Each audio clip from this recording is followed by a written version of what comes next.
தேர்தல் ஆணையம் ஒதுக்கிய மை சின்னத்திலேயே தேர்தலில் போட்டியிடப் போவதாக நாம் தமிழர் கட்சியின் ஒருங்கிணைப்பாளர் சீமான் பேசியதை மை கச்சேரி பகுதியில் பார்க்கலாம். சின்னத்தை இழந்தாலும் நம் எண்ணத்தை விட்டுவிடக்கூடாது. அது மக்களிடையே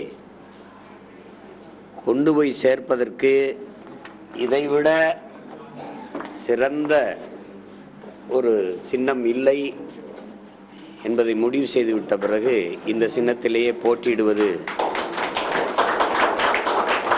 விவசாயி சின்னமும் நான் கேட்கல, தேர்தல் ஆணையம் தான் தந்துச்சு.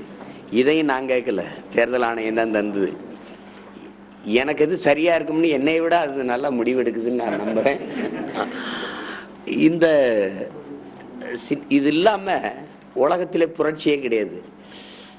இதுல பலவரும் புரட்சியாளர்கள், மேதைகள் இதன் மூலமாகத்தான் தங்களுடைய கருத்துக்களை, எண்ணங்களை விதைத்து இந்த மண்ணிலே புரட்சியை உருவாக்கினார்கள். இங்கே யாரும் எந்த கட்சிக்காரங்களும் தங்கள் சின்னத்துக்கு வாக்கு கேட்கலாம், ஆனா ஏன் சின்னத்தை தவிர்த்துட்டு வாக்கு கேட்க முடியாது.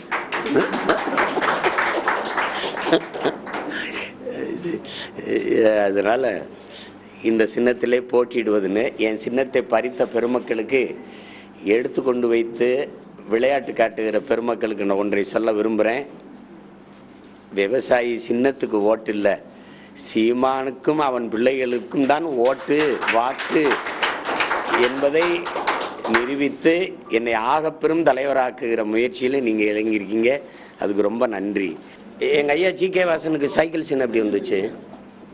இன்னொரு மாநிலத்தில் சைக்கிள் சின்னம் இருக்கா இல்லையா? இருக்கா இல்லையா நான் கேட்கறதுக்கு பதில். இன்னொரு மாநிலத்தில் இருக்க அது தேசிய கட்சி, அந்த கட்சியில் இருக்கிறத உங்களுக்கு கொடுக்க முடியாதுன்னு எங்க கிட்ட சொல்றேன். நீங்க எப்படி எங்க ஐயா ஜி.கே. வாசனுக்கு சைக்கிள் சின்னம் வந்துச்சு? எப்படி ஐயா டிடிவி தினகரனுக்கு? அவர் தான் சொன்னார் ஃபர்ஸ்ட் கம் ஃபர்ஸ்ட் சர்வ். யாருமே குக்கரை கேட்கலையா? அப்ப எப்படி அவருக்கு வந்துச்சு? இந்த ஆட்டம் எவ்வளவு காலத்துக்கு, எத்தனை காலத்துக்கு ஆடிடுவீங்க, எவ்வளவு பண்ணிடுவீங்க அப்படின்னு. சரி, எவ்வளவோ பார்த்துட்டோம். என் பங்காளி வடிவேல் சொல்ற மாதிரி இது என்ன பிரமாதம், இன்னும் ஸ்பெஷல் ஐட்டம்லாம் இருக்குங்கிற மாதிரி எவ்வளவோ பார்த்துட்டோம். அது ஒண்ணும் இல்லை. செய்திகளை உடனுக்குடன் தெரிந்து கொள்ள உடனே சப்ஸ்கிரைப் பண்ணுங்க.